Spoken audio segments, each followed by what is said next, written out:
तू है जगदम्बे काली, जय दुर्गे खप्पर वाली,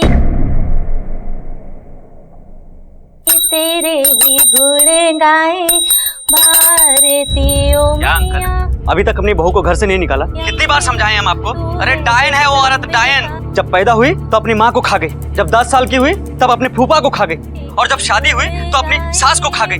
अरे कितनी जाने गवाओगे अभी? हेलो, कौन बोल रहा है? सामने आके काहे नहीं बात करते हो? हेलो, उतारे तेरी आरती, माता तेरे भक्त जनों पर भीड़ पड़ी है भारी, दानव दल पर टूट पड़ो माँ करके सिंह सवारी, 100 सिंह।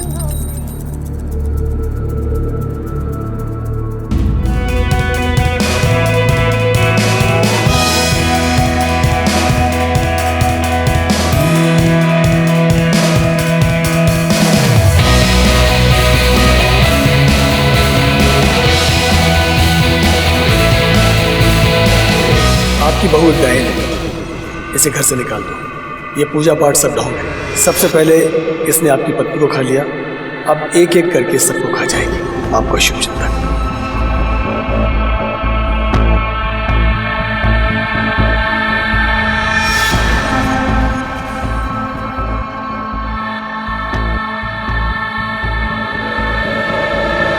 जो आरती के ससुराल वालों को भड़का रहा है कि वो डायन है, और आरती को डायन साबित करके उसे क्या मिलेगा? ऊपर से सीधा दिखने वाला आज का ये केस हर पल नए अपराध और हर लम्हा नए खुलासों की वो श्रृंखला है जो आपको सोचने पर मजबूर कर देगी। हेलो, ठीक है, हम आते हैं। खान चलो। सर,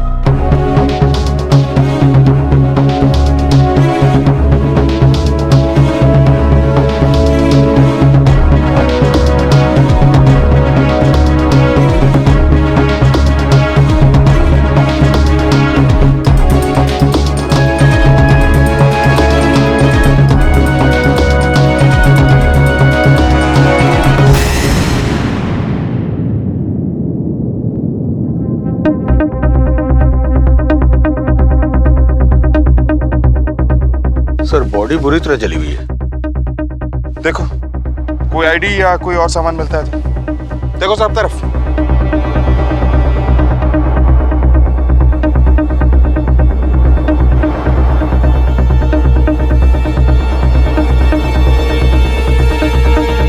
सर, ये घड़ी, कंगन और गले की चेन देख के तो लगता है किसी लड़की की बॉडी। कोई आईडी या सामान नहीं मिला। खान, आसपास के पुलिस स्टेशन पे चेक करो। कोई मिसिंग कंप्लेंट है क्या? सर, और बॉडी को पोस्टमार्टम के लिए भेजो। सर, हमारी बेटिया रश्मि कल कॉलेज गई थी और घर वापस नहीं लौटी है। सर, हमारी बेटी कोमल भी कॉलेज से नहीं लौटी है। दोनों? जी। किस कॉलेज में पढ़ती? जनता कॉलेज। आप दोनों भाई भाई हैं। हमारा नाम संतोष यादव है और ये हमारी बेटिया रश्मि का फोटो। हम बबलू यादव हैं, ये हमारी बेटी कोमल।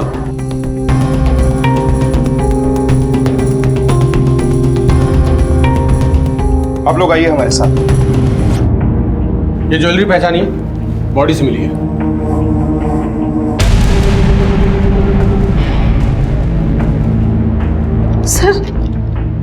सर ये बूंदे और चेन हमारी बेटी कोमल के नहीं हैं। सर, ये हमारी बेटी नहीं है। पर ये बूंदे और चेन तो रश्मि के लगते हैं। ठीक है, आप लोग जाइए।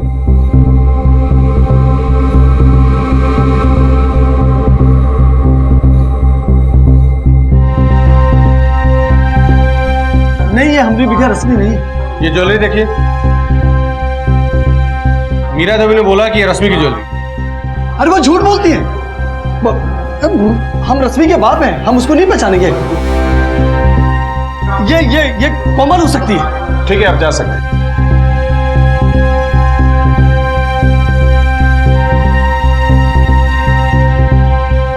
सर, ये दोनों परिवार कह रहे हैं कि ये दूसरे की बेटी है।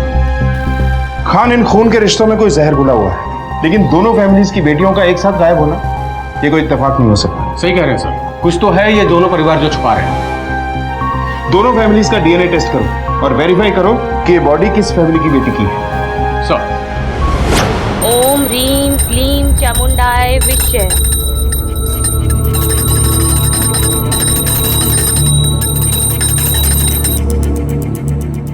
बाबूजी, रश्मि का कुछ पता चला?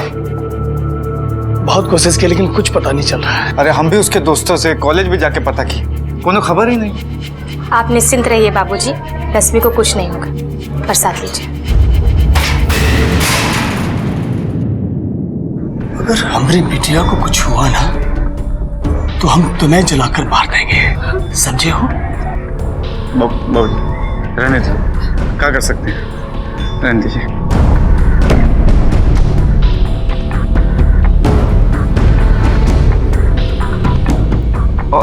कोमल का कुछ खबर? अरे कोमल से हमरा का लेना देना रे हैं? अरे वो जाने उसका बाप जाने। अरे अजिए, कहीं वो अपनी कोमल? नहीं नहीं, ऐसा नहीं हो सकता। वो हमारी बच्ची कोमल नहीं हो सकती। अरे उसका उम्र ही क्या है? मेरे बच्चे ने तो दुनिया भी नहीं देखी है।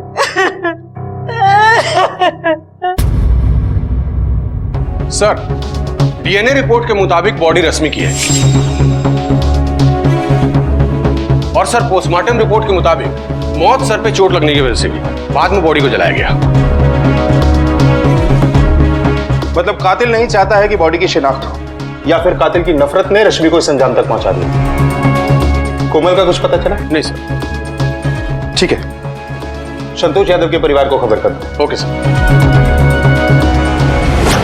संतोष जी, जो जली हुई लड़की की बॉडी हमें मिली है, डीएनए रिपोर्ट से यह साबित हो गया कि वो आपकी बेटी रश्मि की ही है।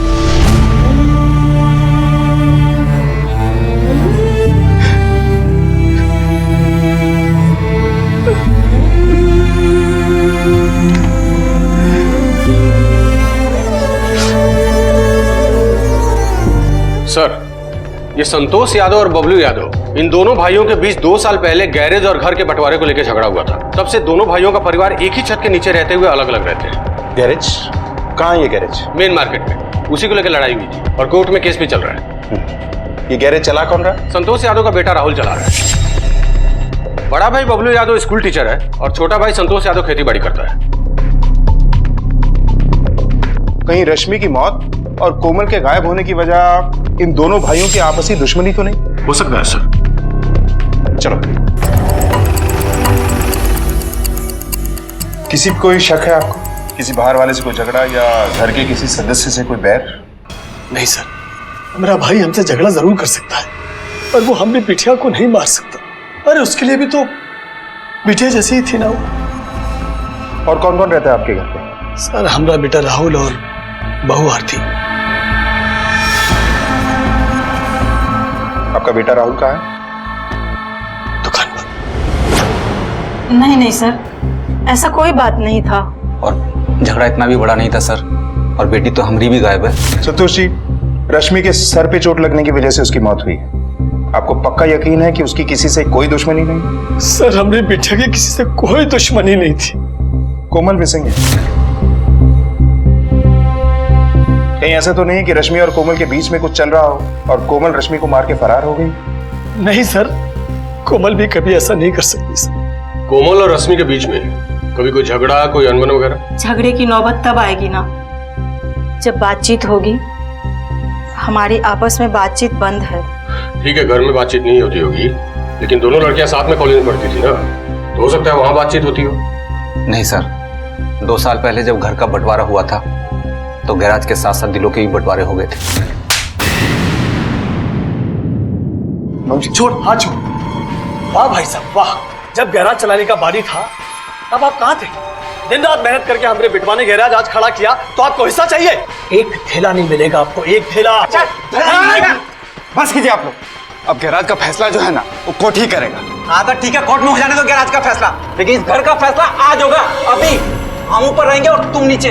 ऊपर आने की जरूरत नहीं है, और हाँ, खाना पीना भी अलग बनेगा। चलो मीरा, चलो। कोई शौक नहीं आपके साथ रहने का। चल कोमल छोड़ हाथ।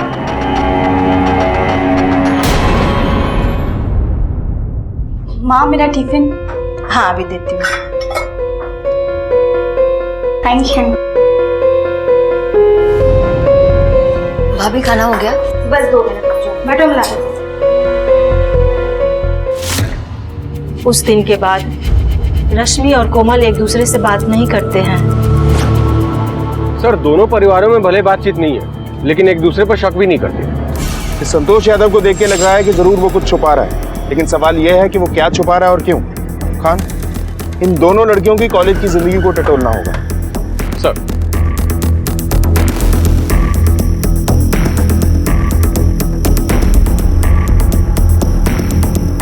कोमल और रश्मि के घर में ना सर बहुत प्रॉब्लम थी और उन लोगों के बीच में तो आपस में बात भी नहीं होती थी, लेकिन कॉलेज में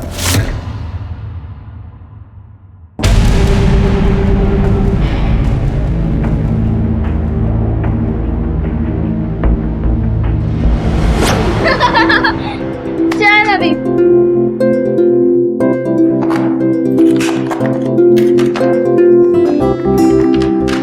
ताईजी ने कौन सी सब्जी बनाई है? आज सुबह किचन में तो खुशबू बड़ी अच्छी आ रही थी। ले तेरी फेवरेट आलू गोभी की सब्जी। सर रश्मि और कोमल बहनें कम दोस्त ज्यादा थी। इन दोनों बहनों कोमल और रश्मि, इनका किसी से कोई प्यार व्यार का चक्कर या कोई ऐसा जो इनके पीछे पड़ा हो? हाँ सर, कुछ ही महीने पहले हमारे कॉलेज का ही एक लड़का शेखर गुप्ता, वो कोमल के पीछे ही पड़ा हुआ था। भैया एक प्लेट पकौड़ी दीजिए ना। आपसे कैसे पैसा ले सकते हैं मैडम? ये लीजिए, खुद ही खा लीजिए। चल। इतनी कठोर काहे कोमल जी? देख मेरा रास्ता छोड़, मुझे जाने दे। अरे तुम तो नाराज हो गई यार। क्या है बे, ज्यादा आशिकी चढ़ी है? दोबारा अगर मेरी बहन के आसपास भी दिखे ना फिर देख लेना तुम। देख लूंगा तुम दोनों को। सर उस दिन के बाद शेखर ने कोमल और रश्मि दोनों का ही पीछा करना शुरू कर दिया था और एक दिन तो उसने हद ही कर दी।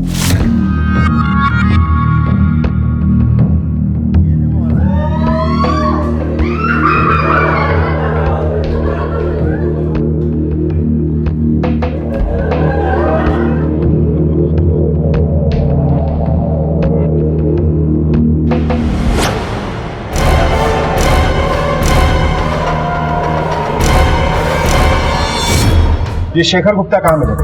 सर कुछ दिनों से वो कॉलेज ही नहीं आ रहा है। जी आप जाइए। खान सर, ऑफिस से शेखर गुप्ता का एड्रेस निकालो और उठा के लाओ उसे। सर। हेलो सर पड़ोसियों से बात की, ये शेखर दिल्ली गया है किसी काम से, उसका मोबाइल बंद है। ठीक है, वहां एक आदमी लगा दो, जैसे ही शेखर आए उसे लेकर आओ। जी सर। रश्मि की मौत और कोमल की गुमशुदगी की तहकीकात में उलझी पुलिस के सामने अब आया एक ऐसा मोड़ जो शायद अब तक उनकी नजरों से ओझल था। परिवार में चल रही उथल पुथल इस केस को एक ऐसी दिशा की तरफ ले जा रही थी जिसकी पुलिस ने कल्पना भी नहीं की थी। इस पारिवारिक व्यथा से खुलने वाले थे कुछ ऐसे राज जो हमें सोचने पर मजबूर कर देंगे।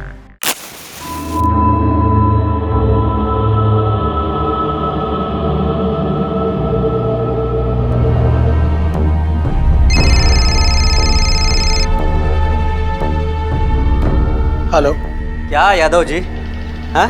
वो डायन एक एक को निगल रही है और आप महात्मा बन रहे हैं। क्लीम चामुंडाय विश्व। अरे अब न जाने कौन उसका अगला शिकार होगा। Hello hello. क्लीम चामुंडाय विश्व। ओम रीम क्लीम चामुंडाय विश्व। ओम रीम क्लीम चामुंडाय विश्व। खान, कोमल की फोटो को हर पुलिस स्टेशन और बीट चौकी पर भेज दो। सर। हाँ बोलो। क्या?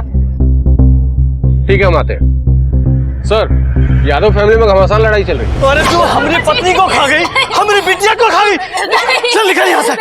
आप कुछ और दिखाई नहीं। हम छोड़ेंगे तो रोकिए ना देवर जी को। पूरे मोहल्ला से निकाल के मारेंगे।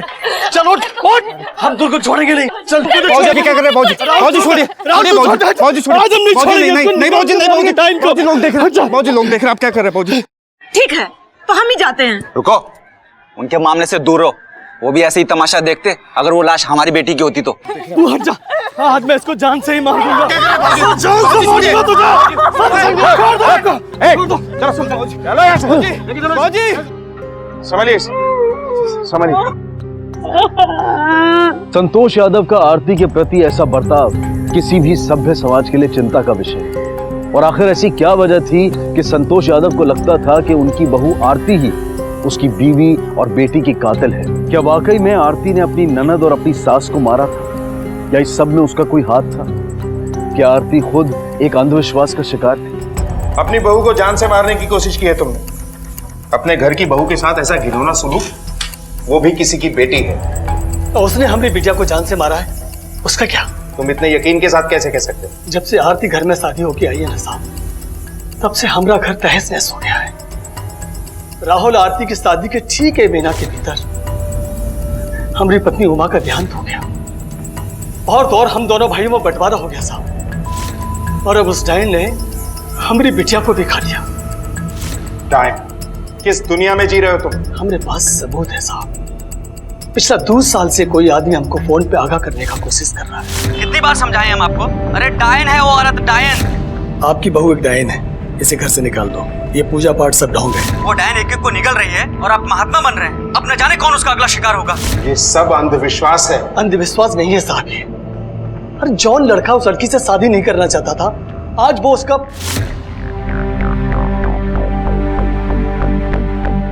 क्या कमी है इस लड़की में? और कब तक शादी के लिए ना करते रहोगे? बहनों को शादी करने की है कि नहीं? देखो राहुल, हमने फैसला कर लिया है, तुमने शादी इसी लड़की से होगा। बाबूजी, हम ये शादी नहीं करना चाहते। अरे तुम ही समझाइए ना इसको।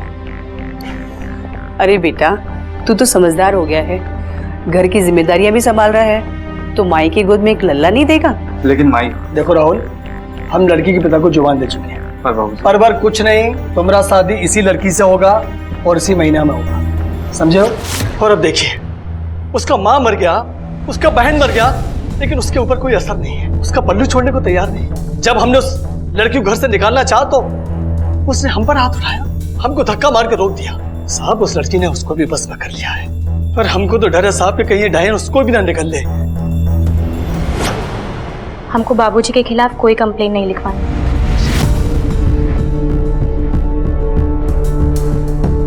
आप पर किसी किस्म का कोई दबाव तो नहीं है? नहीं सर, किसी प्रकार का कोई दबाव नहीं है। बस हमें अपने बाबूजी के खिलाफ कोई रिपोर्ट दर्ज नहीं करानी है। आपसे विनती है सर, आप प्लीज उनको छोड़ दीजिए। ठीक है साहब, ठीक है। उसे ध्यान रखना इसका, आइंदा ऐसा कुछ नहीं होना चाहिए इसके साथ।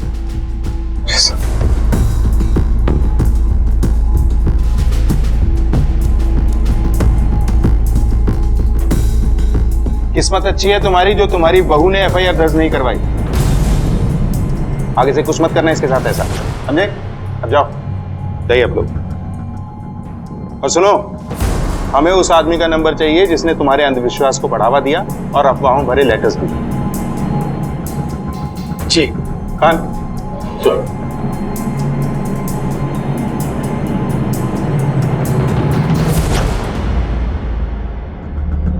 सर, ये लेटर और कॉल रिकॉर्ड जिसमें आरती के डायन होने का जिक्र है, अमित झा के नाम पर रजिस्टर्ड है।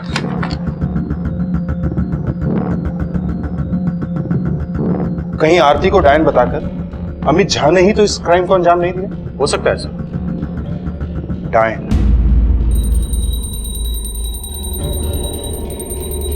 सुनिए, अपना ध्यान रखिएगा, और कोई दिक्कत हो तो हमका फोन कर दीजिए, ठीक है? सुनो, अपनी पत्नी से बोल के अपने मायके चली जाए। अगर ऐसे ही चलता रहा ना तो मैं इसके साथ कुछ कर दूंगा। बाबूजी, आप खामखा काहे उसको परेशान करते हैं?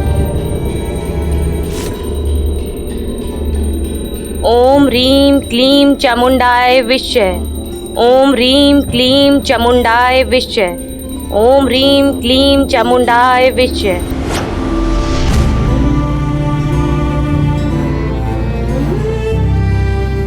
हाँ पापा, देखिए हमने आपके लिए खीर बनाई। अच्छा जी, दिखाओ। क्या बात है, काजू किशमिश, भाई देखने में तो अच्छी लग रही है।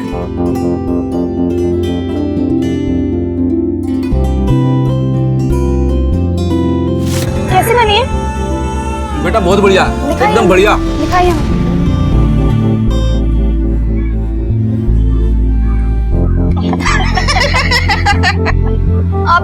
झूठ क्यों बोला? अच्छी भी नहीं है। अरे बेटा तू हमारी प्यारी बेटिया है, तू जो भी बनाएगी वो अच्छा है।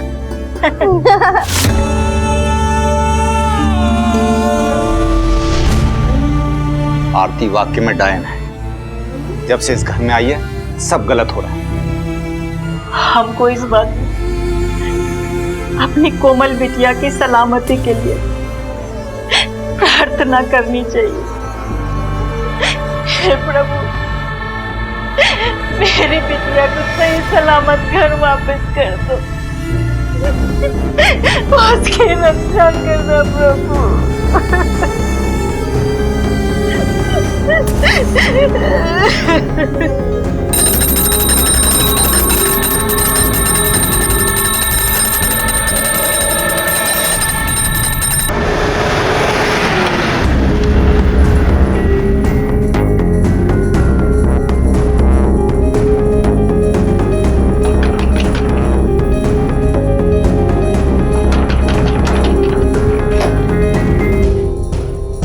अमित शाह।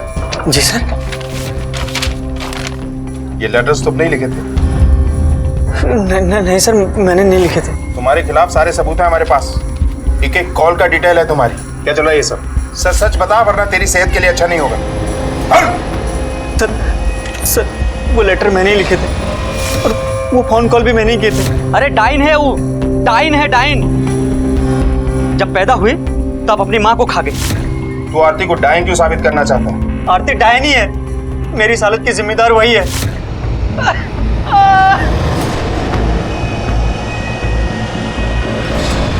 सर मेरी शादी के सिर्फ 3 दिन रह गए थे।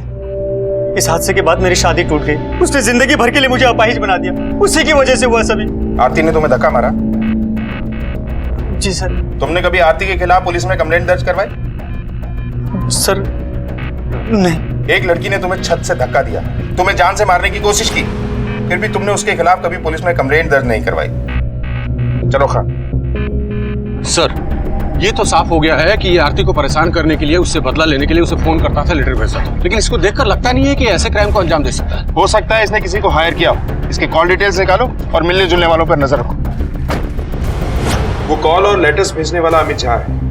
आप जानती हैं अमित झा को? जी हम जानते हैं। ऐसा क्या हुआ था कि अमित झा आपको डायन साबित करने पे तुला हुआ था? सर वो हमें हमेशा से परेशान करता था। वो हमको पसंद करता था, हमसे शादी करना चाहता था। और एक दिन आरती 3 दिन के बाद शादी है हमारी। ये लो कार्ड, तुम शादी में जरूर आना। अरे वाह, ये तो बहुत बढ़िया बात है। बधाई हो आपको। खुश नहीं हो तुम? काहे? हम तो बहुत खुश हैं। आरती अगर तुम अभी भी हाँ कर दो तो मैं रिश्ता तोड़ दूंगा। क्या कर रहे हैं आप? छोड़िए हमको। बहुत पछताओगे तुम, देख लेना तुम। हमसे ना करके ना बहुत पछताओगे।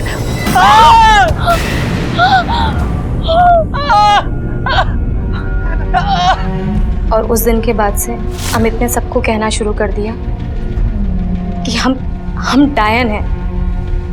हमने उसकी ऐसी हालत की है।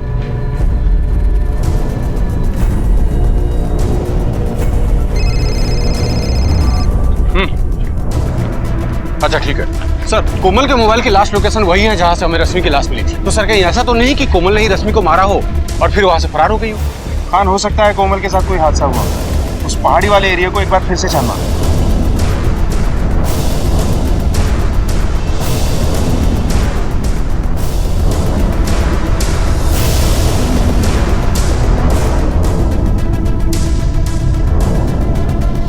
सर देखिए वहां नीचे एक बॉडी है।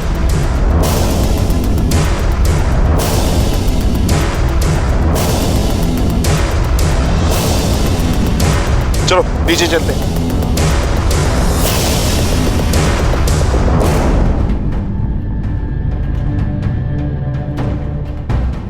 सर बॉडी को देखकर लगता है कि 3-4 दिन पुरानी है। लगता है सर इसको भी उसी तरह जलाया गया है जैसे रश्मि को जलाया गया है। सर हो सकता है उसी दिन जिस दिन रश्मि की बॉडी मिली थी। और ये ऊपर से नीचे गिर गई, इसलिए किसी की नजर इस बॉडी पर नहीं पड़ी। खान सर ये बॉडी कोमल की भी तो हो सकती है जो अब तक मिसिंग है। हो सकता है सर। बॉडी को पोस्टमार्टम के लिए भेजो। सर।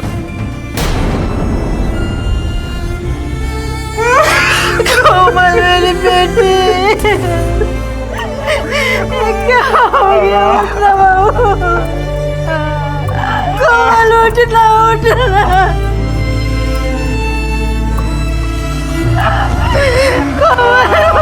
कोमल।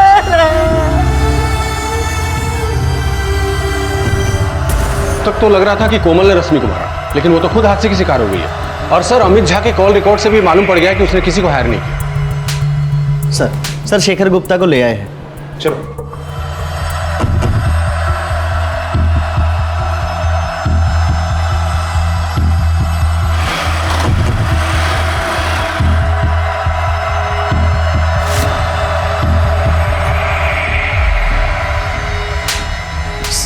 साहब, दोनों बहनों रश्मि और कोमल को क्यों मारा? हमने नहीं मारा साहब उनको। पूरा कॉलेज जानता है तू उन्हें परेशान करता था, तूने धमकी भी दी थी उनको। सर ये बहुत पहले की बात है, हमने उनको छेड़ना बंद कर दिया है जब से उसके भाई से। साले कोमल और रश्मि को छेड़ा तूने? कौन है तू? मैंने क्या किया? हमारी बहन को छेड़ा तूने? हैं? साले आज के बाद अगर उनको आंख को उठा के देखे ना तो जान से मार देंगे, समझा? साहब उस दिन के बाद से हमने रश्मि और कोमल को आंख उठाकर भी नहीं देखा। 12 तारीख को तू कहाँ था? सब दिल्ली में था। अब कहीं मत जाना।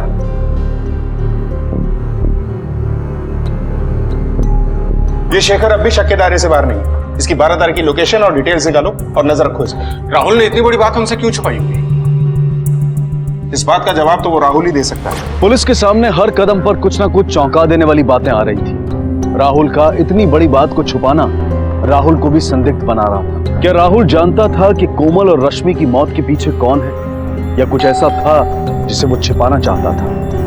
आगे खुलने वाले थे कई और चौंका देने वाले राज।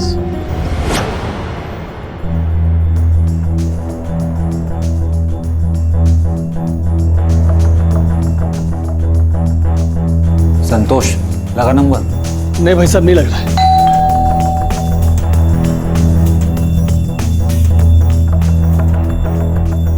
राहुल कहाँ है? सर हम उसी को तो फोन लगाने की कोशिश कर रहे हैं लेकिन नहीं लग रहा है। और आपकी बहू आरती? सर वो दोनों आज सुबह ही साथ घर से निकले हैं। नंबर दो। कहाँ? सर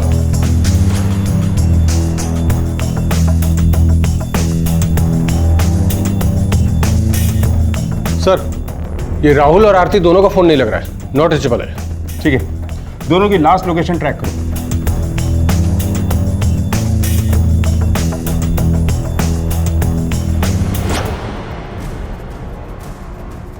सर राहुल का लास्ट लोकेशन पहाड़ी के पास का है, जहां से हमें कोमल और रश्मि की बॉडीज मिली।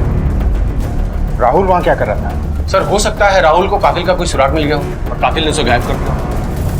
और आरती की लोकेशन? सर शहर के बाहर वाले मंदिर का है। ठीक है, चलो। ओम ह्रीं क्लीं चामुंडाय विश्य। ओम ह्रीं क्लीं चामुंडाय विश्य। ओम ह्रीं क्लीं चामुंडाय विश्य। ओम ह्रीं क्लीं चामुंडाय विश्य।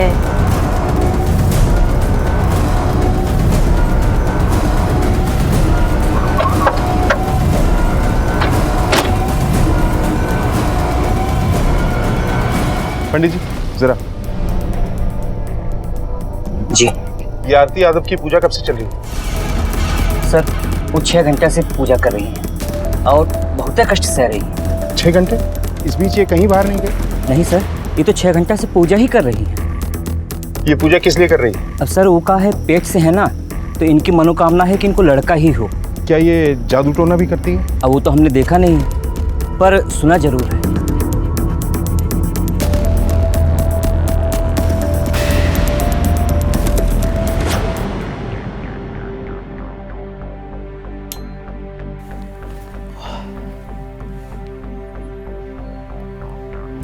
ये क्या है?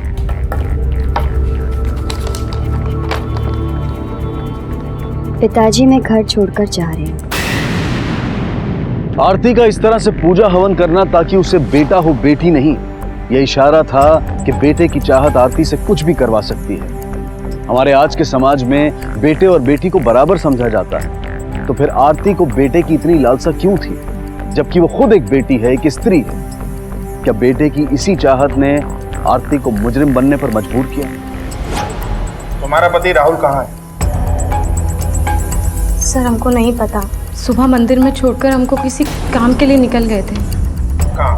हम भी उनका ही इंतजार कर रहे थे। काहे कि हवन की आखिरी आहुति उनको ही देनी थी। आखिरी आहुति उन्हीं को देनी थी या आखिरी आहुति राहुल की ही थी? और किस लिए कर रही थी?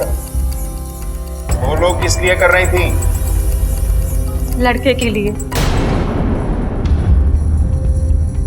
सर लड़की की जिंदगी कोई जिंदगी होती है, जिम्मेदारियों का बोझा और उसके ऊपर से गालियां। हम एक और आरती पैदा करना नहीं चाहते थे। क्यों?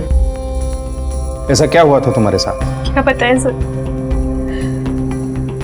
जब हम पैदा हुए तो हमारी अम्मा मर गई। उसका जिम्मेदार हमें ठहराया। फूफा जी के साथ नदी किनारे मेला देखने गए, वो गिर के मर गए। उसका जिम्मेदार हमें ठहराया। ब्याह करके ससुराल आए, हमारी सास खत्म हो गई, यहाँ तक कि घर का बंटवारा भी हो गया। इन सब चीजों का जिम्मेदार सिर्फ हमको ठहराया। आप भी बताइए, बेटे को कोई कुछ नहीं बोलता, बहू थे ना। बेटे की चाह में तुमने अपनी नंदों को मार डाला और उनकी बॉडीज को इसलिए जला दिया ताकि किसी को बलि के बारे में पता न चले। साहब हम अपनी नंदों की बलि क्यों चढ़ाएंगे भला? हम तो 24 घंटे भगवान से सबकी भलाई चाहते हैं। राहुल के साथ क्या किया? हमको नहीं पता सर, वो खुद ही चले गए थे।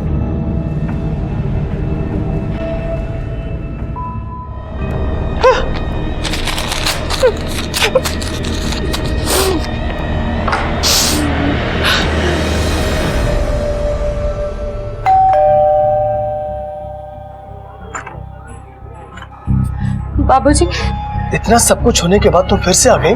तुम्हारा इस घर में अब कोई जगह नहीं है। कान खोल कर सुन लो, दफा हो जाए यहाँ से, वरना हम तुमको काजे डालेंगे। बाबूजी बस बाबूजी हमारी बात तो सुनिए। बाबूजी हम कभी किसी का कोई नुकसान नहीं किए, हम काहे किसी को मारेंगे? बाबूजी बाबूजी हमारे पेट में आपका वंश बन रहा है, हम कहाँ जाएंगे? जहन्नुम में जाओ, मर जाओ, पर हमने दरवाजे पे दोबारा मत आना। दफा हो जाओ यहाँ से। बाबूजी बाबूजी बाबूजी बाबूजी सुनिए तो, बाबूजी हमारी बात सुनिए। बाबूजी हम कहाँ जाएंगे?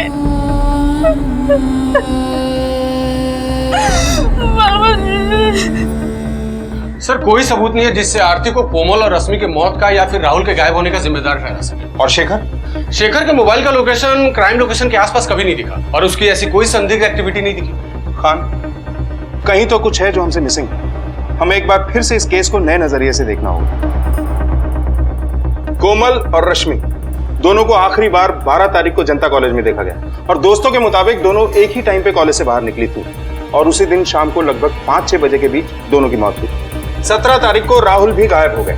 एक ही परिवार की 2 लड़कियों की मौत, एक लड़का गायब। अभी तक कुछ नहीं किया है। शेखर का भी दिल्ली में होना कंफर्म हो चुका है और ये आरती, एक अकेली गर्भवती औरत ये सब नहीं कर सकती। कान सर, कहीं ऐसा तो नहीं कि इस फैमिली की किसी से कोई पुरानी पुश्तैनी दुश्मनी थी? हो सकता है सर।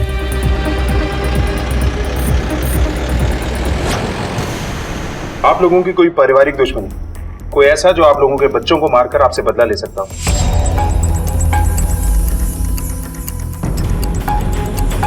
सर जब घर में ही कातिल मौजूद हो तो बाहर वाले की क्या जरूरत है? कौन?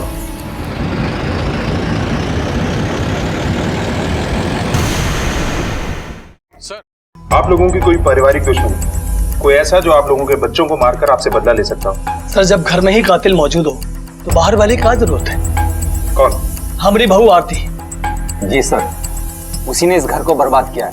भगवान जाने कौन सी पूजा में लगी रहती है दिन भर। सर हमने जो उसके साथ किया है ना, जरूर वो उसी का बदला ले रही है। देखिए हमने चेक किया है, आरती के खिलाफ ऐसा कोई सबूत नहीं है जिससे ये साबित हो कि कोमल और रश्मि की हत्या उसने की। सर हमरे बेटवा राहुल को उसी ने मारा है। अभी तक कोई इन्फॉर्मेशन नहीं, इसलिए अभी कुछ कहा नहीं जा सकता। सर हमारा बेटा ऐसा नहीं है कि बिना कहे इतने समय घर से बाहर रहे। अगर वो नहीं मिल रहा है तो जरूर वो मारा गया है।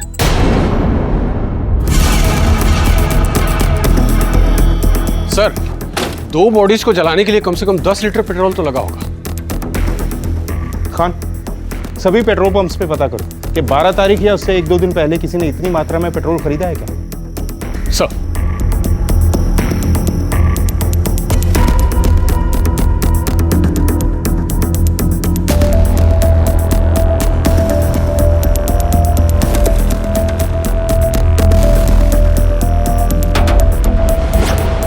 हाँ सर, कोई लड़की आई थी पेट्रोल लेने। सीसीटीवी फुटेज दिखाओ। सर, कई दिनों से सीसीटीवी खराब है हमारा। एक तो इलीगल तरीके से इतनी ज्यादा मात्रा में डब्बे में पेट्रोल देता है और उसका रिकॉर्ड भी नहीं रखता। तू जानता है ना कानूनन जुर्म है? जी सर। लड़की की शक्ल याद है? स्केच बनवा सकता है? जी सर।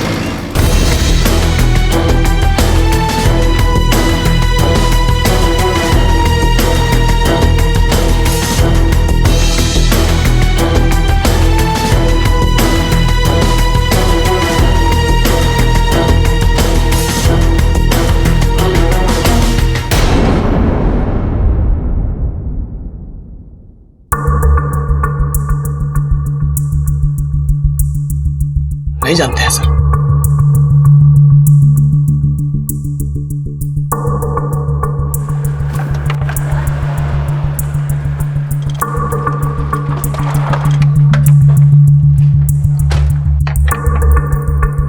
कौन?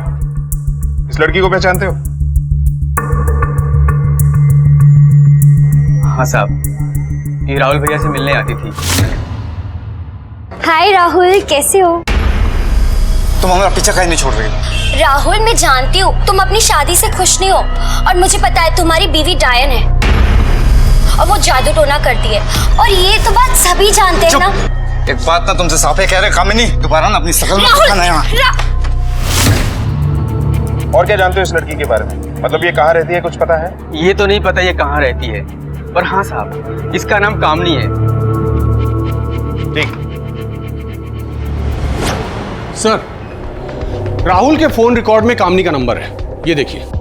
राहुल की तरफ से एक आध बार ही कॉल किया गया है, जबकि कामनी की तरफ से कॉल्स और मैसेज की भरमार है, लगभग रोज। और सबसे चौंकाने वाली बात यह है कि यह नंबर कोमल और रश्मि के फोन रिकॉर्ड में मिला है।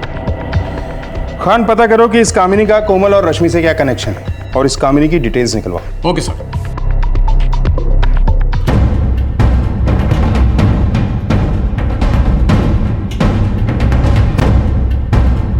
इसको जानती हो? सर, ये तो कामनी है। कामनी? कहाँ रहती है कामनी? सर, कुछ दिनों से एब्सेंट है। इसका एड्रेस क्या है?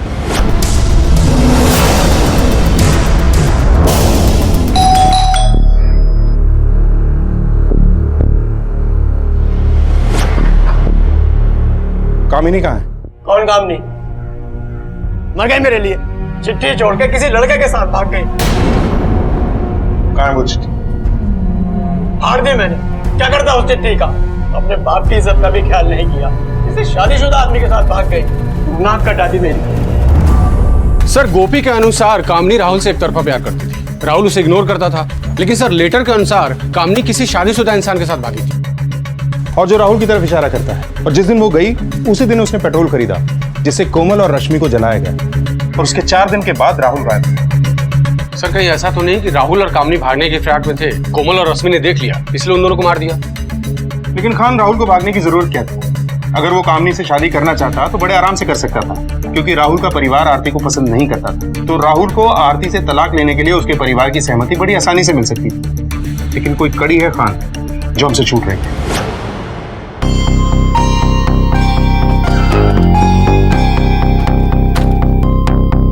जी सर। ये सर, उस दिन जो लड़की पेट्रोल लेके गई थी, जिसका स्केच बनवाया था तुमने, वो कैसे आई? सर, वो कार से आई। कौन सी कार? नंबर याद है? सर, वो सफेद रंग की गाड़ी थी और नंबर तो याद नहीं है सर। अच्छा, वो खुद ड्राइव करके आई थी या कोई था उसके साथ? सर, था ना उसके साथ। कौन था, लड़का या लड़की?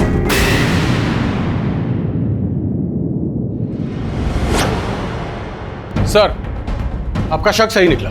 एटीएम से पैसे विड्रॉ हुए, सीसीटीवी फुटेज से कंफर्म किया है। ओके, उन्हें इन्फॉर्म करो कि हम भी आ रहे हैं। Okay sir.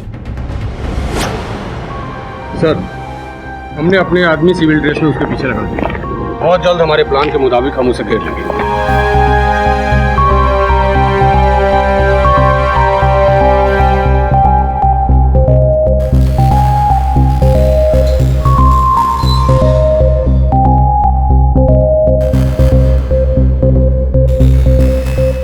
सर, साहब क्या खबर है? सर आपके प्लान के मुताबिक हम उसके और करीब पहुंच चुके हैं।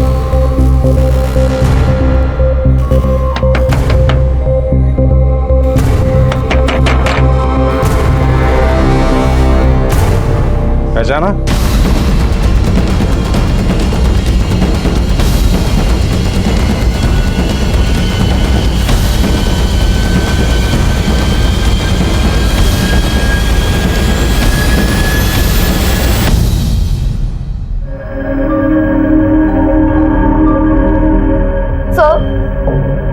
हम दोनों एक दूसरे से प्यार करते हैं। ये रिश्ते के बारे में कोई कुछ नहीं जानता है और समाज इस बात की मंजूरी नहीं देता।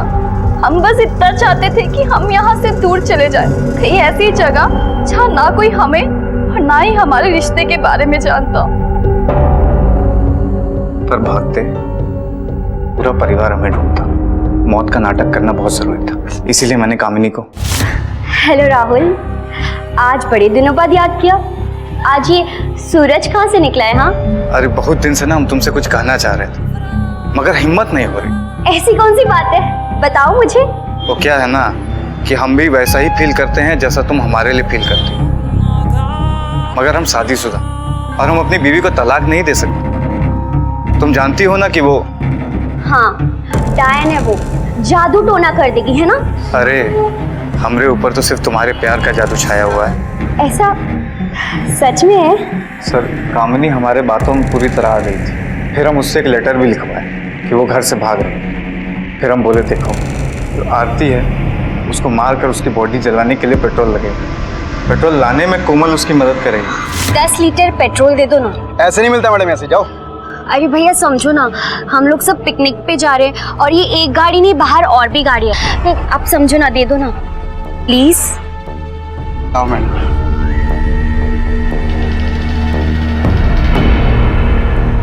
फिर उस दिन ये दोनों पेट्रोल लेके पहाड़ी पे आए जहां हम पहले से मौजूद थे।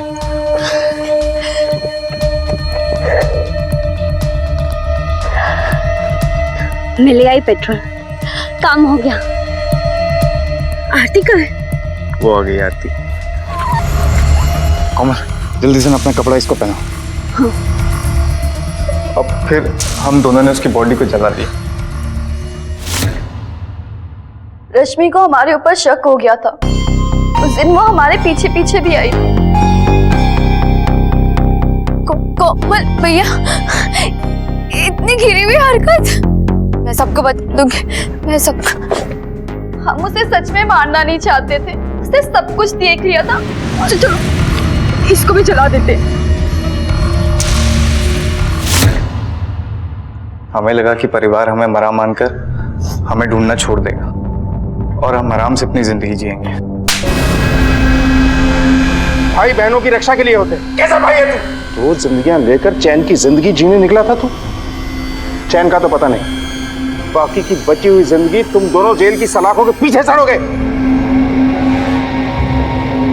राहुल ने सिर्फ अपने बारे में सोचा, लेकिन वो ये भूल गया कि लाशों की नींव पर सपनों के महल नहीं ठहरते। जिंदगी में इंसान को सब कुछ नहीं मिलता।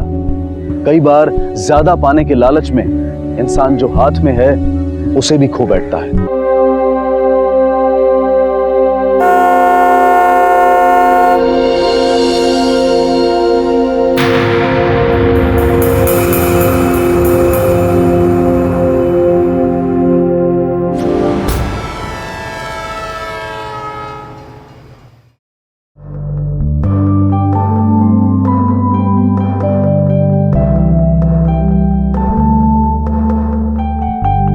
राहुल, काय झालं तुला? आज इतनी देर क्यों लगा रहा है तैयार होने में? आई देख ना, बाल बन ही नहीं रहे। ला इधर देख। बाल नहीं बन रहे।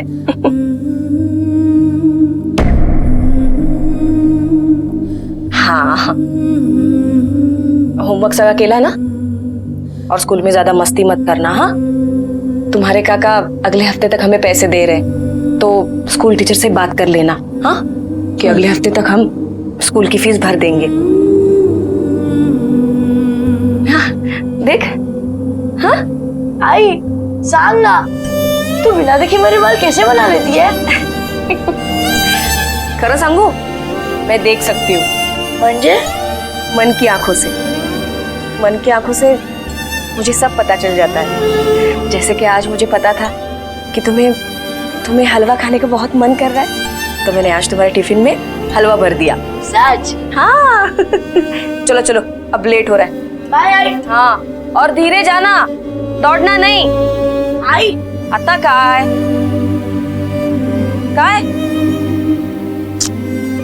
आई। हाँ देख, एक दिन तो जरूर देख पाएगी।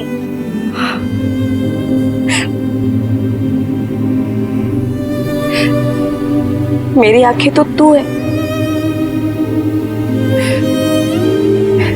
चल चल, अब निकल, लेट हो रहा है स्कूल के लिए। बाय। हाँ हाँ।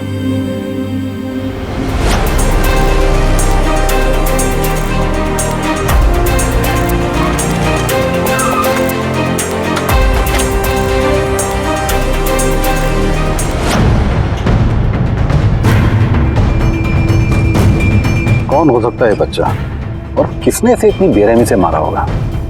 एक काम करो, आसपास का अच्छी तरह से मुआयना करो और बॉडी को पोस्टमार्टम के लिए भिजवा दो। सर, जिंदा जिस बच्चे की लाश मिली है उसकी उम्र तकरीबन 8 से 12 साल के बीच में। एक काम करो, आसपास के सभी पुलिस स्टेशन में उन लोगों का पता करो जिन्होंने अपने 8 से 12 साल तक के बच्चे की गुमशुदगी की रिपोर्ट लिखवाई हो, और उन्हें फौरन बॉडी की शिनाख्त करने के लिए बुलवाओ।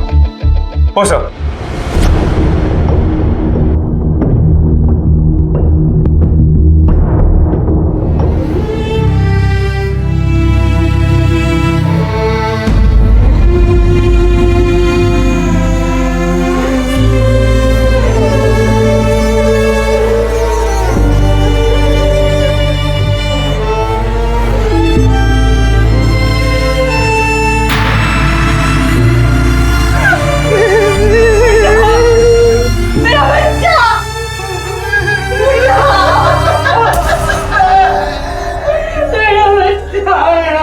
बच्चे फूलों की तरह निर्मल और कोमल होते हैं।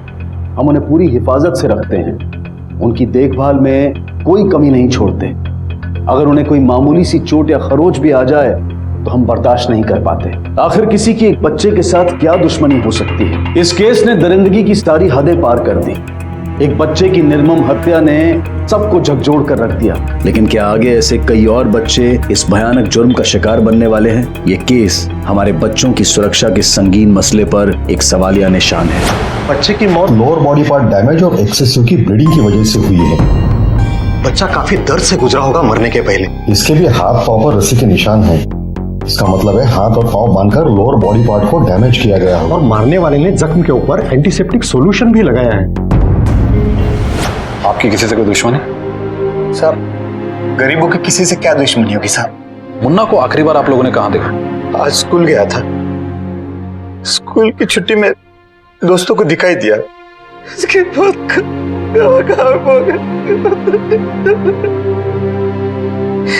सब मुन्ना की बॉडी कब तक मिलेंगे? मुन्ना की डीएनए रिपोर्ट मैच होते ही बॉडी आप लोग को दे दी जाएगी। शिंदे सर।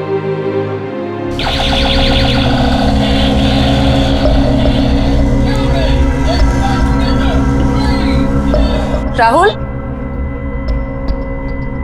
बेटा, ये किस चीज की आवाज आ रही है? मेरे रोबोट की। रोबोट की? किसने दिया तुम्हें ये? मेरी नई दोस्त आंटी ने। नई दोस्त आंटी? बैठ यहाँ पे तू, देखा। अरे ये क्या कर रही है? टूट जाएगा। देखो, ये जिस किस का भी है ना, उसे वापस कर देना, ठीक है? अरे ये क्या है? मैं उन्हें वापस नहीं दूंगा, उन्हें बुरा लग जाएगा। एक तो मैं कुछ मांगता हूँ तो तू दे नहीं पाती मुझे, और कोई और कुछ देता है तो भी मना कर देती है। देख, बकवास बंद कर। ये जिस किस का भी है ना, वापस लौटा देना, समझा तू? तू बहुत बुरी आई, मुझे नहीं खाना है खाना वाना।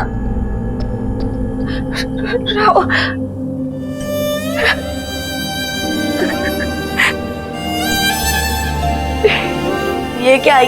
तू तो रोने लगी। मैं तो ऐसे ही कह रहा था। अरे नहीं, वो क्या है ना, एक डर सा लगा रहता राहुल। तू ही तो मेरा सहारा है। ये दुनिया ना बहुत बुरी है, बहुत मतलबी, बिना किसी मतलब के कोई किसी को कुछ नहीं देता। देख तू ये जिस किसका भी है ना, उसे वापस लौटा देना। और तुम्हारी ये जो नई दोस्त है उनको कभी घर पे लेके आना, मैं मिल लूंगी तो मुझे भी तसल्ली हो जाएगी। हाँ? ठीक है आई।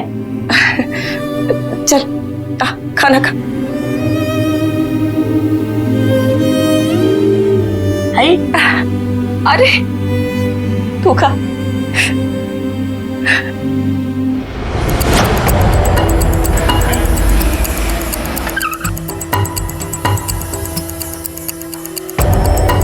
सलाम साहब। अंकल गोला दो ना। पैसे लाओ।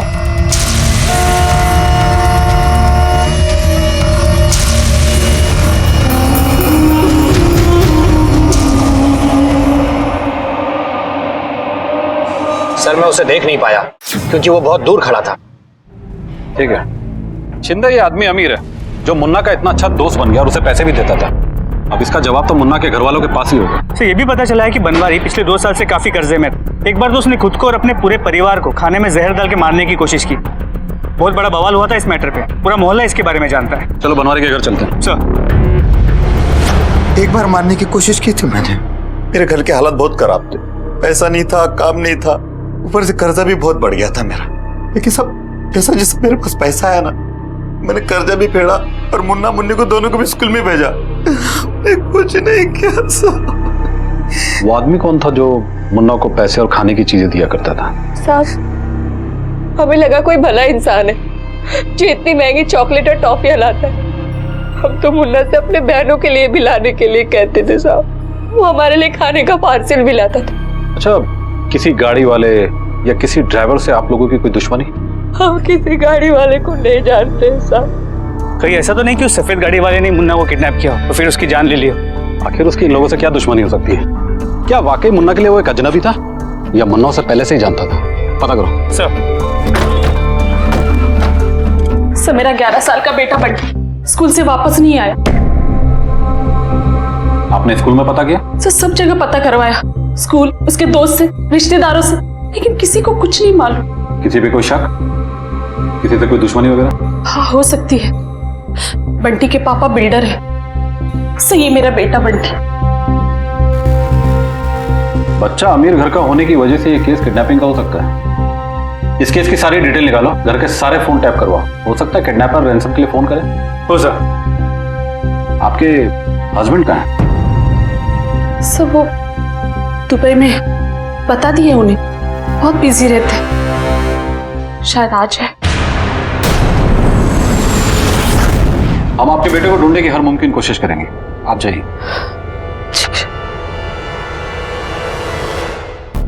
तो बड़ा अजीब बात है, बेटा गायब है और वो खुद काम में बिजी।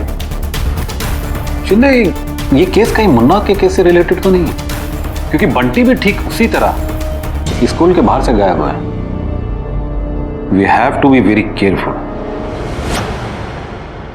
राहुल, वो खिलौना तुमने वापस कर दिया ना? हाँ वो तो कब का वापस कर दिया। ये आवाज किसकी है? वो बाहर किसी बस की आवाज होगी आई। हाँ बहुत अच्छा किया तुमने खिलौना वापस कर दिया। और उस आंटी से भी कह दिया कि मुझसे वापस ना मिले, और वो कहने लगी कि वो तुझसे मिलने आएगी। ठीक है, शाबाश।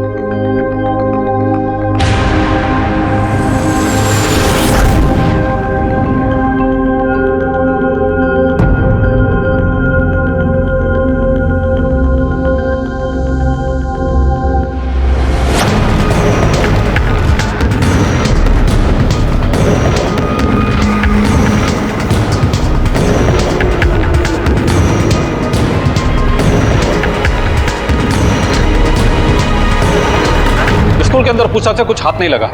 शायद ये मामला बाहर का लगता है। सर ये बंटी के स्कूल का ड्राइवर है। बंटी को स्कूल तुम ही लाते ले जाते थे ना? हाँ सर। कहाँ गायब है वो? कहीं ऐसा तो नहीं कि तुम नहीं?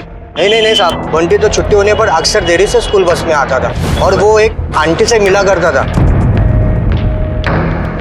वो आंटी उसको रोजाना गिफ्ट दिया करती थी। अच्छा, जिस दिन बंटी गायब हुआ उस दिन तुमने आखिरी बार उसे कहाँ ड्रॉप किया था? सर सुबह में तो वो स्कूल में आया था और शाम में जाते वक्त तो बस में नहीं था। ठीक है चलो। ठीक है सर। कोई खबर मिली बंटी की? बंटी की तो खबर नहीं मिली, मगर एक आंटी की खबर जरूर मिली है, जो बंटी से छुट्टी के बाद स्कूल में मिलने रोजाना जाया करती थी। आप ऐसी किसी आंटी को जानती हैं? आंटी? ऐसी कोई आंटी नहीं है। ऐसी एक आंटी है जो बंटी से मिलने रोजाना स्कूल जाया करती थी और उसे गिफ्ट भी दिया करती थी। गिफ्ट?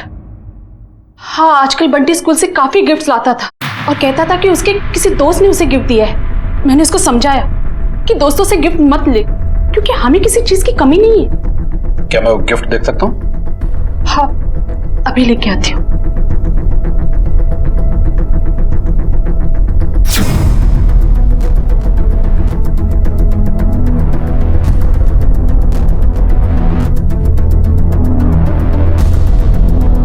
सर, ये है वो खिलौना। सब बंटी ने मुझे कभी किसी आंटी के बारे में कुछ नहीं बताया।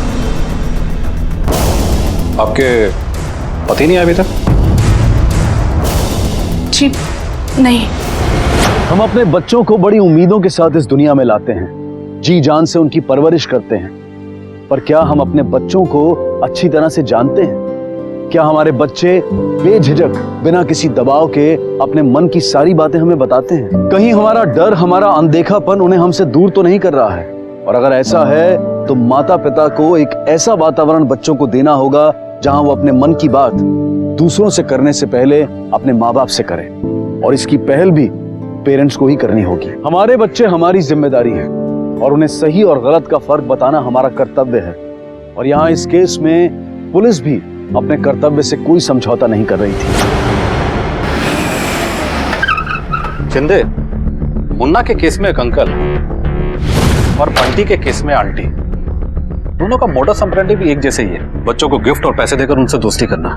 कहीं ऐसा तो नहीं ये दोनों एक साथ मिलकर ये काम कर रहे हैं? सर, उन दोनों को कोई जानता है नहीं, इसने भी देखा है, काफी दूर से देखा है, तो स्केच नहीं बनवा पा रहे। आसपास के सभी थानों में पता करो, कहीं बच्चों की ऐसी गुमशुदगी की रिपोर्ट तो दर्ज नहीं कराई गई जिन्हें गिफ्ट और पैसे देकर किडनैप किया गया हो। अब ये केवल गिफ्ट ही हमारे पास हैं जो किडनैपर तक पहुंचा सकते हैं। पता करो गिफ्ट कौन से शॉप से लिए गए। सर,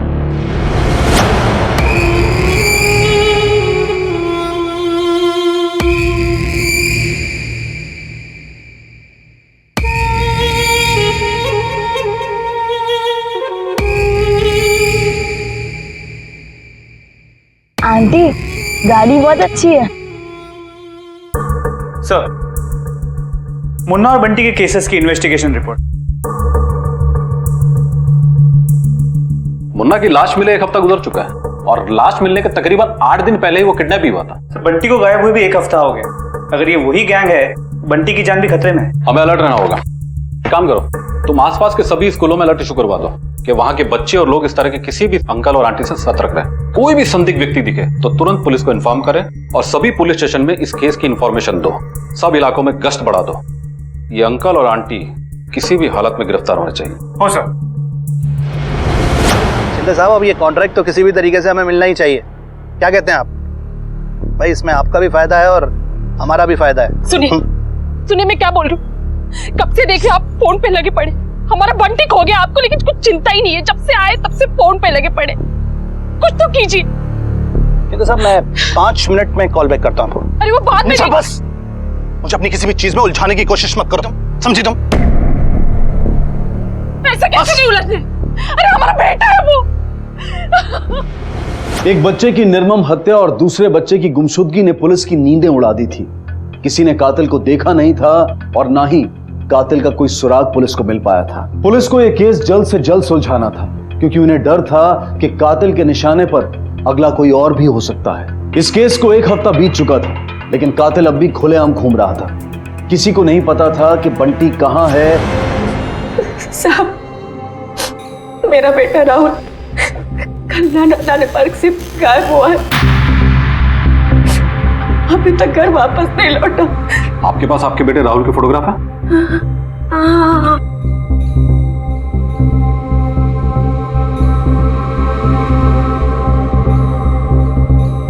एक बात बताइए, आपके बेटे राहुल को आजकल कोई गिफ्ट दे रहा है? कोई अंकल या कोई आंटी? आपको कैसे पता? राहुल कह रहा था कि कोई आंटी उसकी नई नई दोस्त बनी है और उसे गिफ्ट देती है। लेकिन मैंने डांटा राहुल को और वो सारे गिफ्ट वापस भिजवा दिए। हेलो, क्या? ठीक है, आप रिपोर्ट लिखवा दीजिए। हम जल्द से जल्द आपके बच्चे को ढूंढने की कोशिश करेंगे। शिंदे, चलो, नाले के पास एक और बच्चे की लाश मिली है।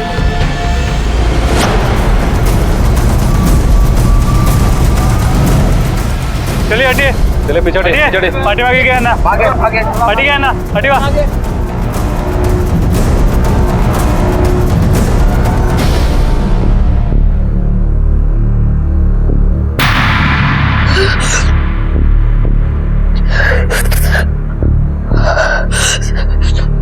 नहीं सर, ये मेरा बच्चा नहीं है।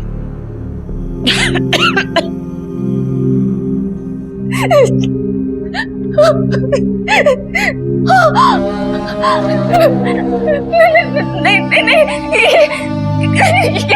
ये मेरा बेटा नहीं है, ये मेरा राहुल नहीं है। मैं 12 साल से इसके बाल बना रही हूँ, ये मेरा राहुल नहीं है। इसके कान भी तो छोटे नहीं है।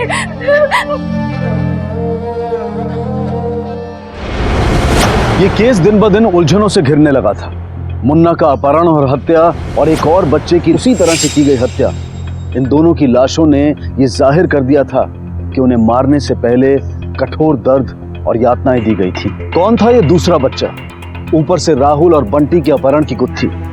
आखिर कातिल का मकसद क्या था बच्चों का अपहरण करके ऐसी मौत देने के पीछे? क्या बंटी और राहुल जिंदा हैं, या वो भी इसी अंजाम तक पहुंचने वाले हैं, या फिर पहुंचा दिए गए हैं?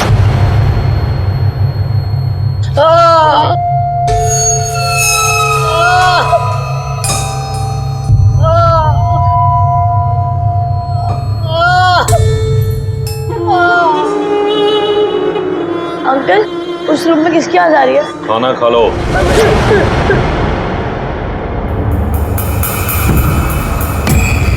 आंटी, आंटी मुझे यहाँ से जाना है। आंटी मुझे घर जाना है। आंटी, इंस्पेक्टर, बच्चे की मौत इन्फेक्शन की वजह से ही हुई है। जख्म के अंदर एंटीसेप्टिक सॉल्यूशन की पट्टियां भिगोकर डाली गई थी, जिससे जख्म सड़ने लगा और कुछ ही दिनों में बच्चे की मौत हो गई, शायद 4 या 5 दिन। मतलब ये बच्चा पूरे 4-5 दिन दर्द से तड़प रहा होगा। कोई भला इस तरीके से इन बच्चों को क्यों मार रहा है? अगर ये प्रोस्टिट्यूशन या सेक्स रैकेट भी होता तो लोअर बॉडी पार्ट को क्यों डैमेज करते? सेक्सुअल वायलेंस भी कहीं नजर नहीं आया। बड़ा ही अमेचूरिस्ट काम है।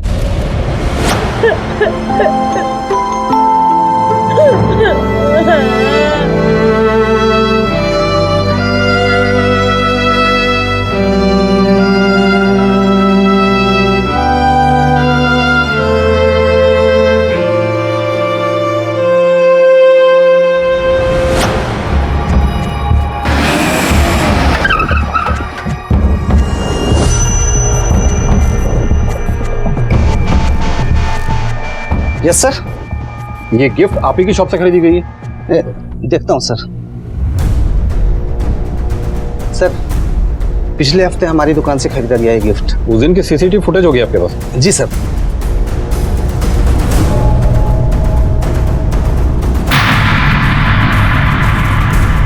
इस फोटो का साइबर सेल भेजो और पता करो कि ये फोटो एनलार्ज हो सकती है।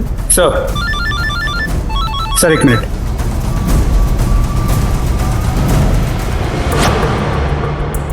बंटी का पिता रोहित घर वापस आ गया। उसके बाद भी वैसे ही व्हाइट सिडान है जैसे हम ढूंढ रहे हैं। सर, मारने का तरीका बिल्कुल नागौरी गैंग की तरह है। हो सकता है उसने वो तरीका अपनाया हो ताकि शक उस पे ना आके नागौरी गैंग पे जाए। बुलाए रोहित त्रिपाठी को। सर।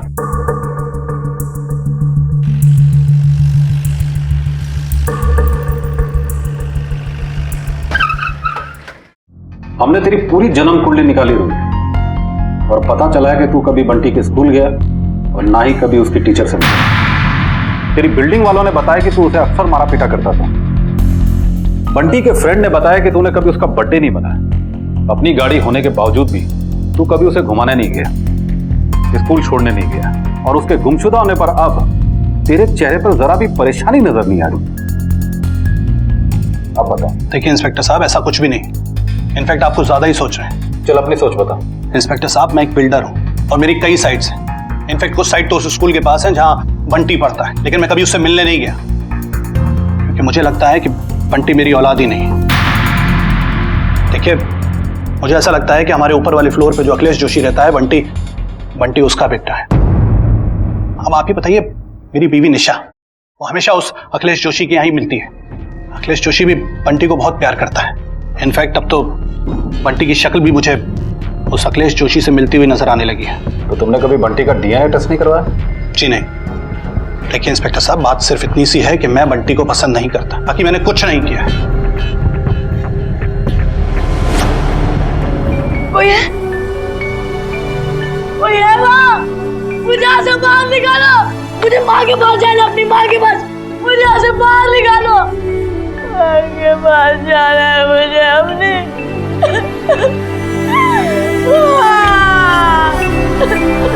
सर, सीसीटीवी में जो औरत नजर आई थी उसकी फोटो को हमने एनलार्ज कर लिया है, लेकिन वो फोटो की क्वालिटी कुछ खास अच्छी नहीं है, इसके लिए चेहरा क्लियर नजर नहीं आ रहा। सर ये बंसी है, इसने बच्चे की बॉडी को शनाख्त कर लिया है और ये उसे अच्छी तरह से जानता था। सलाम साहब। बोलो। सचिन अनाथ था साहब। ए, क्या कर दिया? नुकसान का तेरा बाप भरेगा बे।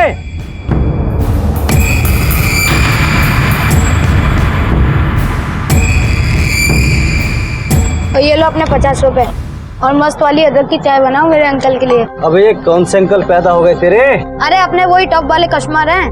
5 रुपए की चाय ना 50 रुपए में देते हैं। हाँ। देख क्या, सचिन दिन भर उसी अंकल की राह देखता रहता था साहब, और एक दिन कहीं चला गया। हम समझे कोई दूसरा काम पकड़ लिया होगा और अंकल के साथ चला गया होगा। उस अंकल की शक्ल याद है? हाँ साहब। शिंदे, इसका चार्ट को बुलवाओ। हो सर।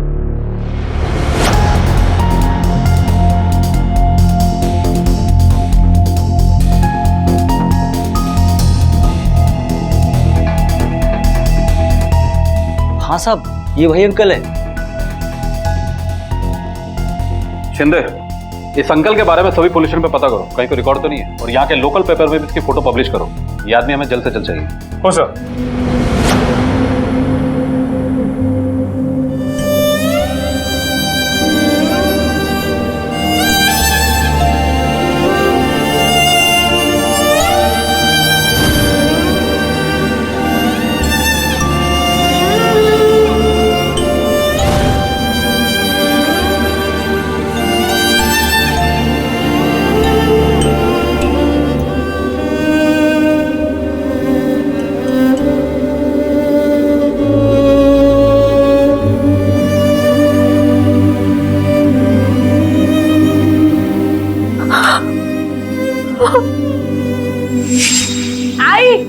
आई आ गया तू?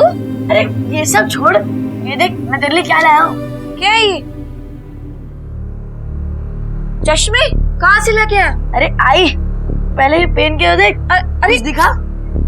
नहीं नहीं दिखा। अरे किसने दिया बोल ना, कहाँ से लेके आया? ये पेन। अब कुछ दिखा? नहीं बाबा, नहीं दिखा। नहीं आई, तू देखना एक दिन तो सब कुछ देख पाएगी। तू बैठ, देख ऐसा कुछ नहीं होने। अरे क्यों नहीं होगा? तुझे पता है इस शहर की सबसे बड़ी आई डॉक्टर मेरी अच्छी दोस्त बन गई है। कहानियां बनाना तो कोई तुझसे सीखे।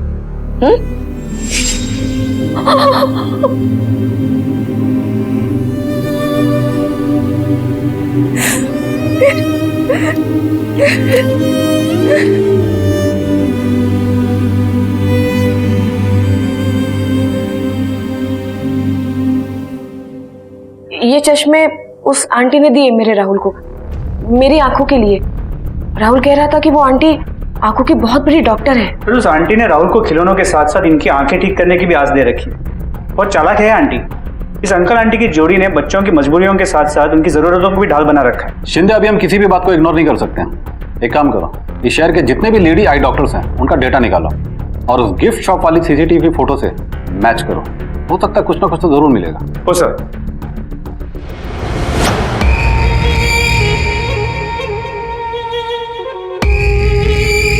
अंकल मुझे और इंजेक्शन मत मारो प्लीज अंकल, मुझे बहुत दर्द होता है। प्लीज मुझे मेरी माँ के पास जाना है। नहीं नहीं नहीं नहीं नहीं।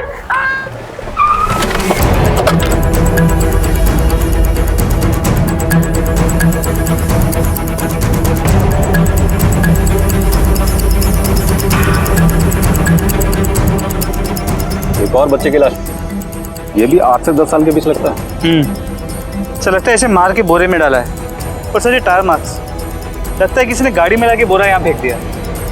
मारने का तरीका बिल्कुल वही है। बॉडी को पोस्टमार्टम के लिए भिजवाता हूँ और गुमशुदा बच्चों के माँ बाप को शनाख्त के लिए बुलाओ। सर देख नहीं सकती, लेकिन महसूस तो कर सकती हूँ ना।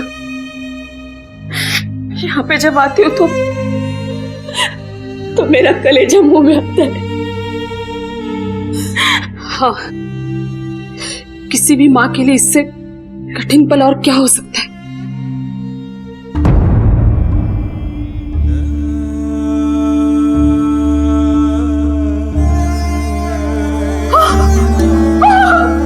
ये तो मेरा बेटा बंटी है। बंटी बेटा मम्मा आ गई है।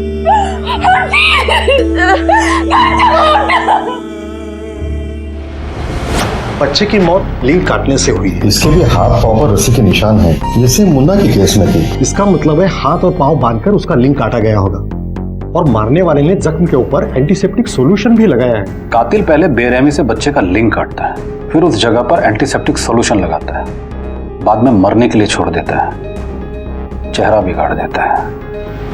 पहले मुन्ना फिर सचिन और अब बंटी कातिल का शिकार बन चुके थे। मुन्ना और सचिन के केस में किसी अंकल का हाथ दिखाई दे रहा था और वहीं दूसरी तरफ राहुल और बंटी के केस में किसी आंटी के होने की आशंका नजर आ रही थी। लेकिन इतना तो साफ था कि ये औरत और आदमी साथ मिलकर काम कर रहे थे। पुलिस के पास आंटी की सीसीटीवी फुटेज और अंकल का स्केच तो था, मगर कोई ठोस कामयाबी हाथ नहीं लग रही थी। पुलिस कातिल या कातिलों का मकसद जानने के लिए दिन रात एक कर रही थी।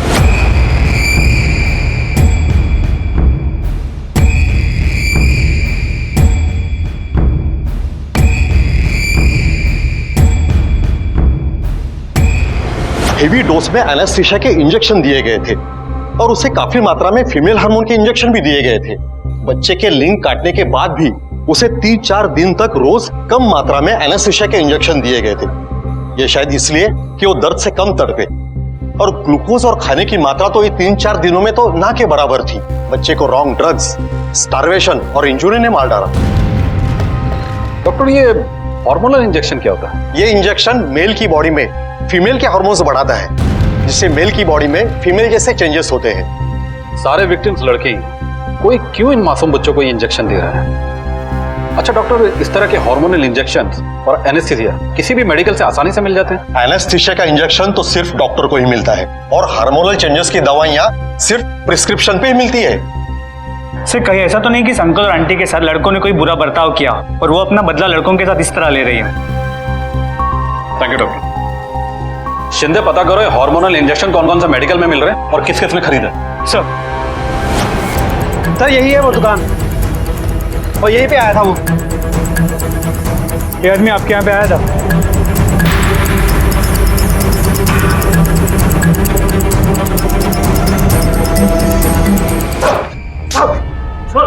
बता दो शिंदे, सब बता दो सब। वो अंकल एनेस्थीसिया की दवाई लेने आए थे। वो खुद को डॉक्टर बता रहे थे साहब। उनको कोई अर्जेंट ऑपरेशन करना था, ये बोल रहे थे। जब मेरे सेठ जी खाना खाने के लिए बाहर गए, वो फिर से आ गए और दवाई के बदले 10,000 रुपया देने का बोले। मैं लालच में आ गया साहब। वो 15 मिनट के बाद आया और मैंने पैसे लेकर दवाई दे दिया साहब। शिंदे, उस दिन उस टाइमिंग पे ये प्रमोद जिस मेडिकल में काम करता है उसके आसपास जितने भी एटीएम में ट्रांजैक्शन हुए उन सब की डिटेल निकालो और सीसीटीवी फुटेज भी चेक करो। हो सर।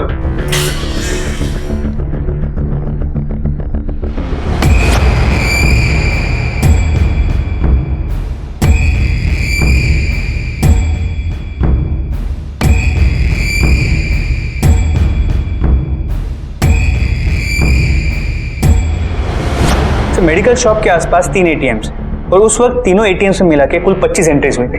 सर उनमें से इसे देखिए, इसकी शक्ल इस स्केच से मैच करती है। सर इसका नाम अमन माथुर है, पीएनसी बैंक का एम्प्लॉय, आजाद नगर में रहता है। इसके पास भी वैसी ही सफेद सीडान है जैसे आई विटनेसेस ने कहा था। अमन माथुर, चलो इस अमन माथुर को उठाते हैं।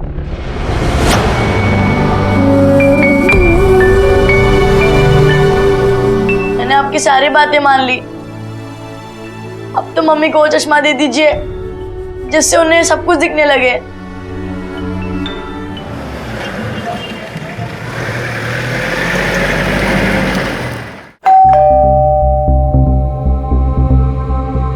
अमन माथुर वो तो नहीं है। कहाँ गया? उन्होंने संन्यास ले लिया है। 1 महीने से ज्यादा हो गया, मेरी उनसे मुलाकात भी नहीं हुई है। आपके पति ने संन्यास लिया और आपने उन्हें रोका तक नहीं? एक्चुअली वो बहुत ही जिद्दी किस्म के इंसान थे, किसी की भी नहीं सुनते। पिछले 1 साल में जो उनके अंदर बदलाव आया ना, उस वजह से उन्होंने मुझसे बात करना भी बंद कर दिया था। आप लोगों की कोई औलाद? हमारी शादी को 17 साल हो गए, लेकिन हमारी कोई औलाद नहीं है। आखिर क्या कहकर गए थे? कुछ नहीं, उन्होंने कहा कि मुझे गृहस्थ जीवन से संन्यास लेना है, इसीलिए मुझे नौकरी, घर सब कुछ छोड़कर चले गए वो। और उनकी कार? कार तो वो अपने साथ ही लेकर गए हैं। कमाल का संन्यास लिया आपके पति ने। संन्यास लेने गए वो भी पूरे मोह माया के साजो सामान के साथ। शिंदे, अमर माथुर के कॉल डिटेल चेक किए? तो उसका नंबर पिछले 1 महीने से बंद है और कॉल रिकॉर्ड के मुताबिक उससे पहले उसके सारे कॉल्स ऑफिशियल कॉल्स थे। मुझे इस औरत पर भी शक हो रहा है। इसके फोन टैप करो और इस पर निगरानी रखो। अमर माथुर की कार को ट्रेस करो, सारे पेट्रोल पंप और सारे सिग्नल के सीसीटीवी फुटेज चेक करो। हो सर।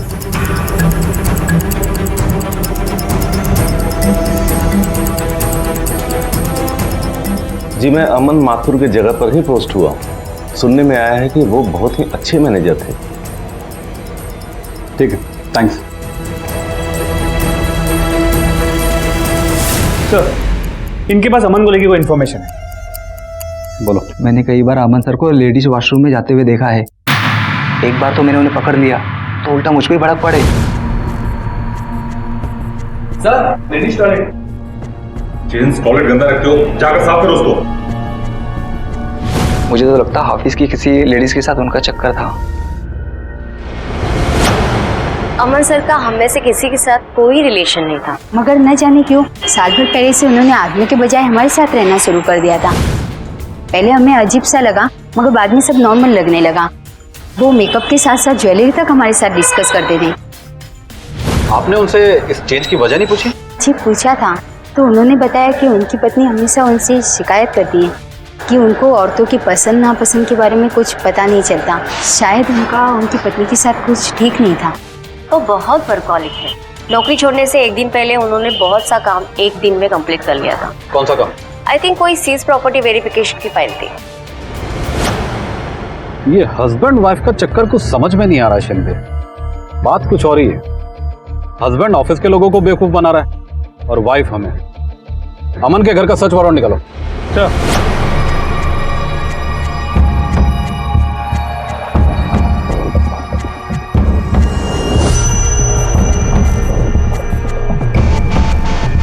Thank you uncle. कैसा लग रहा है बेटा? अच्छा लगा। अंकल हम कहाँ जा रहे हैं? बेटा हम वहीं जा रहे हैं जहां तुम्हें बहुत मजा आएगा और वहां ना तुम्हें एक नई मम्मी भी मिलेगी।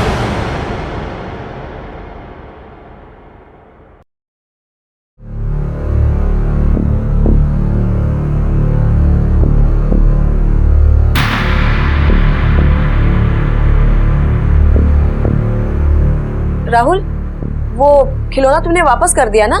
हाँ, वो तो कब का वापस कर दिया।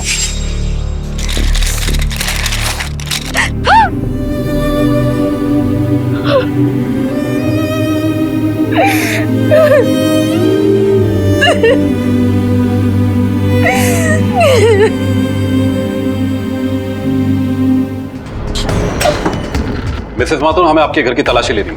ये रहा सर्च वारंट। चलो पूरे घर को अच्छी तरह से छान मारो। अमन का कमरा कौन सा है? शिंदे। सर रुकिए, आप ऐसा कैसे कर सकते हैं सर? चाबी दीजिए।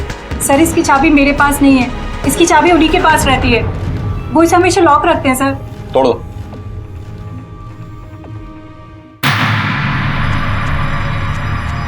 ये कपड़े?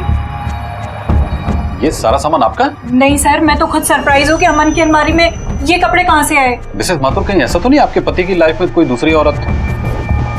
हो सकता है सर, क्योंकि पिछले 1 साल से उनका जो रवैया था ना, वो मुझसे ठीक से बात तक नहीं करते थे। सर, ऐसा तो नहीं कि ये वही औरत है जो अमन के साथ मिलकर इन सारी घटनाओं को अंजाम दे रही है? देखिए मिसेस माथुर, जो कुछ भी है सच सच बता दीजिए, मामला बहुत ही गंभीर है। सर मेरे पति शायद तंत्र मंत्र की विद्याएं सीख रहे थे। वो इस कमरे को घंटों बंद रखते थे। कमरे के बाहर चीखने चिल्लाने की आवाजें आती थी सर, नाचने गाने की आवाजें आती थी। कभी कभी तो ऐसा लगता था कि वो खुद से बात कर रहे हैं या फिर देवी माता से बातें कर रहे हैं। जब उनका कमरा खोलकर देखती थी तो सिंदूर फैला मिलता था सर। कहीं ऐसा तो नहीं संतान प्राप्ति के लिए आपके पति इन बच्चों की बलि दे? नहीं नहीं सर, कैसी बातें कर रहे हैं आप। वो तो बच्चों से बहुत प्यार करते थे। हालांकि हमारी कोई औलाद नहीं थी, लेकिन ऐसा कभी भी नहीं हो सकता कि वो बच्चों की बलि दें। सर, सीज प्रॉपर्टी के डॉक्यूमेंट्स। इन प्रॉपर्टीज को अच्छी तरह से चेक करो। हेलो सर, मैंने माथुर की गाड़ी को बड़कल नाका की तरफ जाते हुए देखा है। क्या? गुड, हम लोग अभी पहुंचते हैं। चंदे चलो।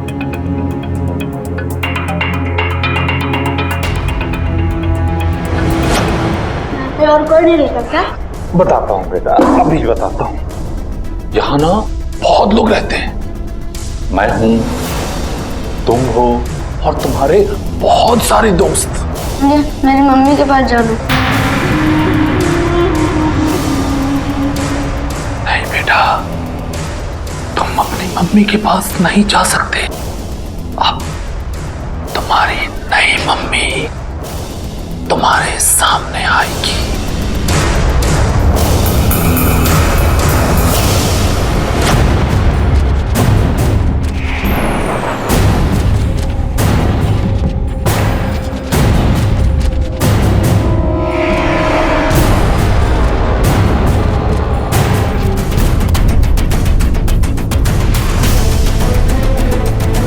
ये तो वही कार है सर। बैंक ने जो प्रॉपर्टी सीज की थी और जिसके पेपर्स हमें अमन के घर से मिले थे, वो यहीं करीब है। कहाँ पर सर? यहीं सीधे। चलो।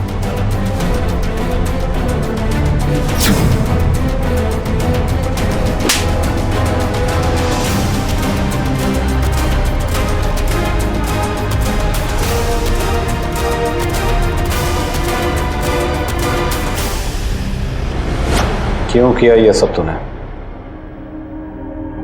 मैंने पूछा क्यों किया ये सब तूने? बोल।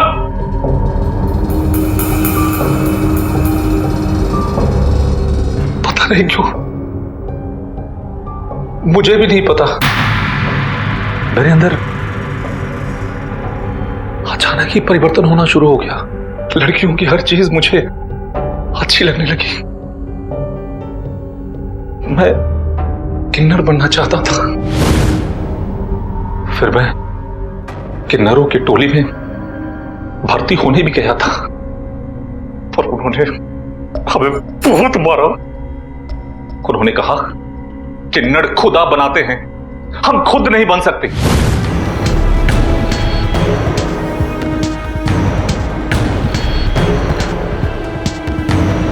मैंने सोचा अपना ग्रुप खुद ही बनाते हैं, पर मर्द मेरे झांसे में नहीं आए। फिर मैंने बच्चों को, लड़कों को अपना शिकार बनाया। उन्हें अच्छा खाना, अच्छे खिलौने और पैसों का लालच देता तो बहुत ही आसानी से मेरे साथ आने को तैयार हो जाते हैं। फिर मैंने सोचा उन लड़कों का लिंग काटकर उन्हें किन्नर बना दो, लेकिन मैं कामयाब नहीं हुआ। फिर उन्हें लड़की जैसा बनाने के लिए इंजेक्शंस भी दी।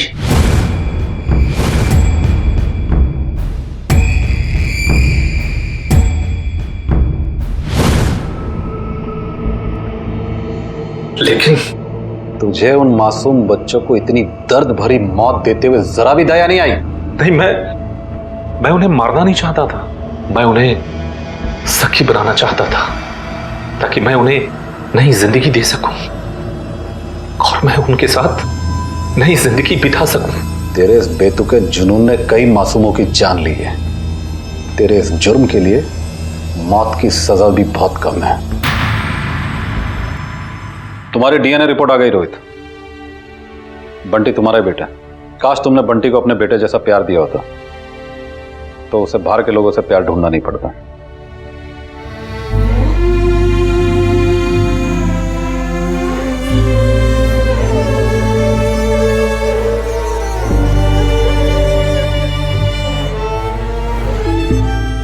मेरी आंखें तो तू है बेटा। कहाँ चला गया था अपनी माँ को छोड़कर?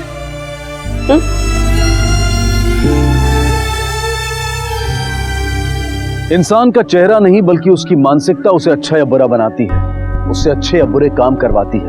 अमन के अंदर भी विकृत मानसिकता जन्म ले चुकी थी जिसने उसे बदल दिया और ऐसा जघन्य अपराध करने पर मजबूर कर दिया। अक्सर समाज के दबाव में आकर हम कुछ बातें छुपाने लगते हैं। अगर अमन ने भी अपनी सोच में आए इस बदलाव के बारे में अपनी पत्नी या किसी साइकियाट्रिस्ट से शेयर किया होता तो उसे एक सीधी राह मिलती और वो इतना घिनौना अपराध करने से बच जाता।